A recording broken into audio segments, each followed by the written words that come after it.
Well, welcome to Daily News. It's Redmen TV. We're back once again, and this time we're looking at Wilfred Ndidi, Emre Can, Alisson, and I'll take some of your comments after the show. So it's Monday morning.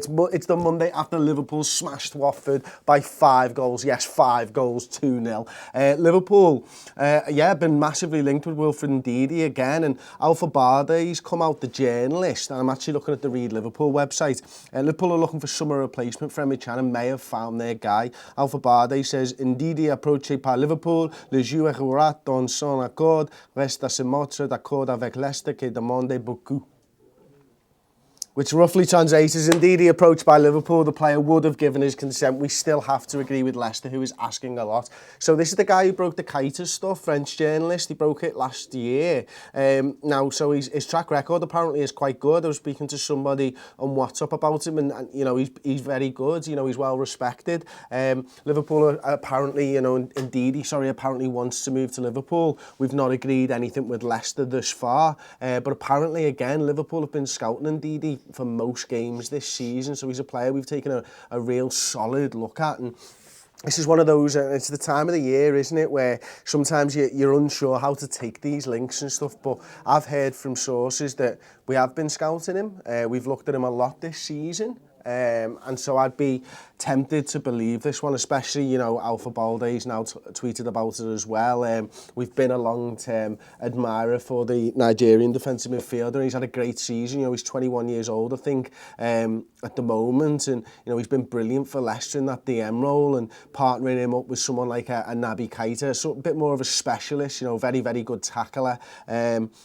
Could be great, and you could sort of see the evolution of this Liverpool side. If we're able to get a true defensive midfielder in, does that enable us to sort of play those two more attacking midfielders? Because it feels this season, this far, that we're kind of in the middle of it, aren't we? And, if we've got a true DM, maybe it will afford us to go a little bit more attacking if we can possibly do that moving forward. So let us know your thoughts on the Ndidi and whether you like Ndidi and whether you want to see Liverpool sign Ndidi in the comment section below. I'm going to move on to Emre Can's injury first of all, and then we'll do a little bit of Juve talk as well, because, it's Monday and that.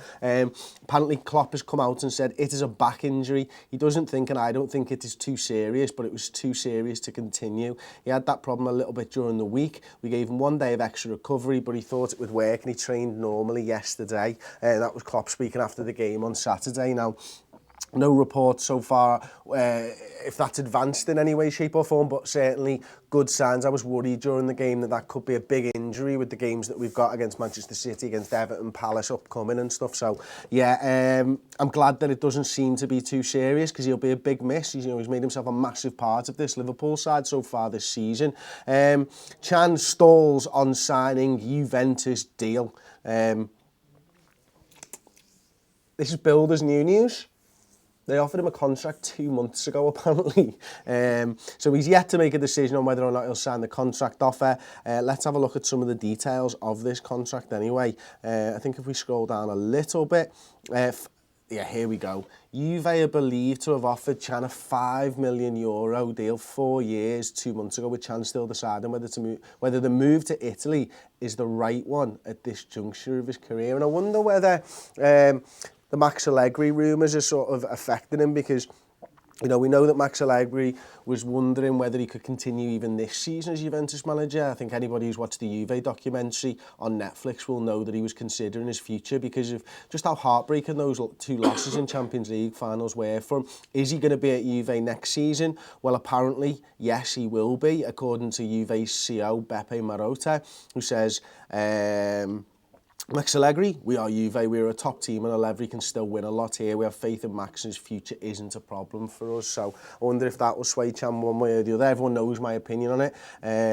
I've talked about it that many times. So we'll talk to another one that Liverpool are linked with. Let us know your thoughts on Can in the comment section, of course. Another transfer blow for Liverpool as Alisson's situation develops. Roma have no intention of selling Alisson Becker this summer, according to the Serie A club's chief executive officer. So there you go. Will Liverpool sign Alisson? Do Liverpool even need to sign Alisson? Let me know your thoughts in the comment section, of course. Right now, I think it's prudent that we look at both options, both of keeping Lloris Karius, and both are trying to sign a new goalkeeper as well now. Everyone's seen that absolute filthy skill that Alisson came up with at the weekend. I'm sure if you haven't, go onto Twitter, just look up Alisson's skill, it'll be there. It's pretty incredible, to be fair. But he's had a great season. You know, he looks like an outstanding goalkeeper. Will Liverpool want to be paying rumoured to close to 80 million quid for a goalkeeper when Lloris Karius is playing so well? Maybe not. Lloris Karius has got between now and the end of the season, and he's had that time already to go out and make himself the number one. And to be honest with you, right now, he's playing so well that I'd be strongly looking at it and going, if he continues this form, save the 80 million, fill another gap somewhere else, because Lloris Karius could be the man for Liverpool. So I'm going to get into the comments. Tom, have you got me something on Ndidi first and foremost? Before we start that, Aidan Brannock with a $2 donation saying, couple dollars to get your shirts off. Hashtag Payjack Nudes. It's going to take a little bit more than that, Aidan, you know what I mean? Champions League victory maybe, and we'll do some Payjack Nudes. Don't hold me to that. I like to just keep teasing you. It started off a little bit, hasn't it? And the answer to, have you got any comments for me, was yes, indeedy. Tommy, you've missed it. You've missed the trick there. Everyone's been throwing them jokes out. It's great. But Jack Powell-Jones goes, Ndidi would be an absolutely fantastic signing for us. He'll bring pace, strength and some refreshing youth into our midfield. Under Klopp, he could develop into a world-class defensive midfielder. Yeah, I agree with that, but somebody who doesn't actually is Patrick Dagudu. He says, honestly, don't think Ndidi is a good fit for us. We must push for Jorginho. He's solid and knows how to link play and spread the ball. I believe in Jurgen, though, so we'll see what we can do. And I think that's it. Patrick's got it right there, even if you've got these doubts about players. Just the way that Jurgen and his team have gone about securing players and the right players for this Liverpool side is what gives you trust, isn't it? I mean, a lot of people didn't like the Alex Oxlade-Chamberlain signing. Now, I wasn't one of them, but it doesn't matter because he's got credit in the bank, Jurgen Klopp, and that team, you know, who go out there and try and get us players and highlight players for us to go and buy. They've got credit in the bank, and we're happy as supporters, I think, now to put our feelings to one side and go, well, listen, if Klopp wants him, that's what we want, and that's exactly what Patrick's doing, and Patrick's got the right idea. Whether you back the player or not, whether you think the player's good enough or not, you do back the manager because he's gone out there and he's proved it so far that he can get the best out of players regardless. On the Jorginho stuff, I think it's a great point. You know, he's a real sort of a deep-lying playmaker almost, isn't he? His range of passing is absolutely superb. I'd like to see either, you know, I'd like to see Ndidi, I'd like to see where he can develop into his career. Equally, Jorginho looks to be a little bit better right now. But Ndidi's played Premier League and Jorginho hasn't, so there we go. Have you got another one for me on the Emre Can stuff, mate? Yeah, Matthew Barrett says the Can injury could be terrible. He's crucial for the City games.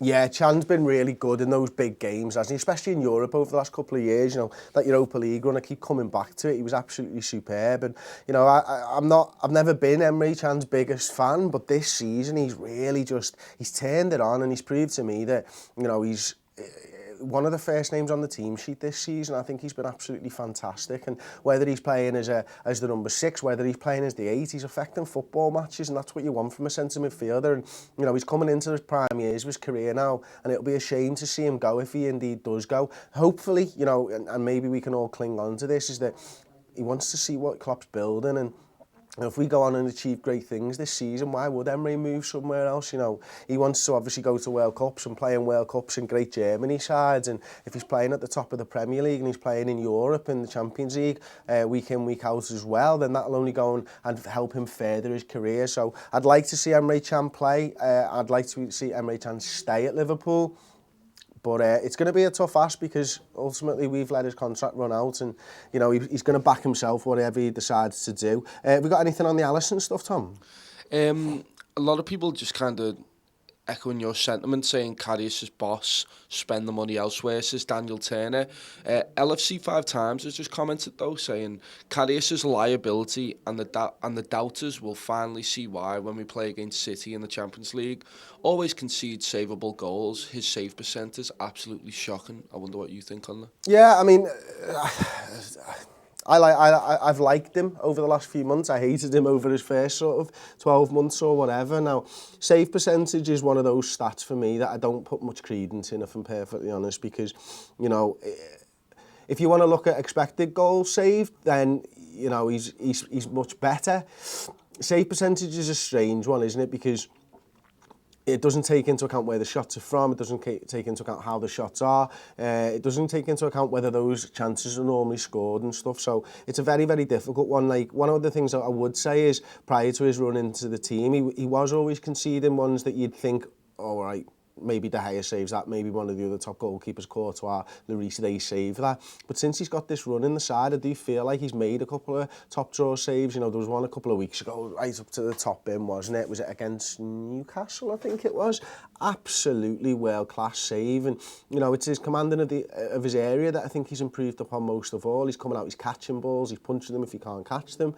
I'd like, and I would prefer us, and I would always say this, I would always prefer the player that's already here to suit and to fit and be good enough, because that does mean you're saving money, and it means that you're able to go and spend that money elsewhere. And yes, 80 million might be a good thing for us to go and do if Karius isn't good enough to sort that goalkeeper position for 10 years out.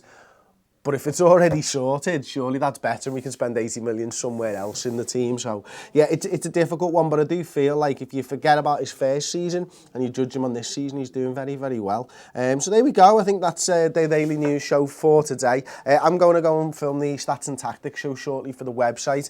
It'll be about 45 minutes long, looking at all the stats from the game at the weekend, and then I'm going to do a focus. I was going to do it on Mo Salah. Mo Salah crops up because we'll be looking at the goals and we'll be analysing the goals. But I'm actually going to do it on Sadio Mane instead, and his position and what's changed over the last few weeks. I think it's really interesting what Sadio's managed to do over the last few weeks and really sort of get himself back into form. So if you are a Redmen TV subscriber, then that'll be out probably tomorrow. If you're not, now's a great time to go and subscribe to the website. It's £5 a month. We do 20 shows a month, available as podcasts, most of them available as videos as well. Articles on there, all the YouTube videos. It's Redmen TV, all in one place. It's a great time. You get your first month for free. Anyway, thanks for joining us on the Daily News Show once again, and I'll see you tomorrow for another Daily News Show.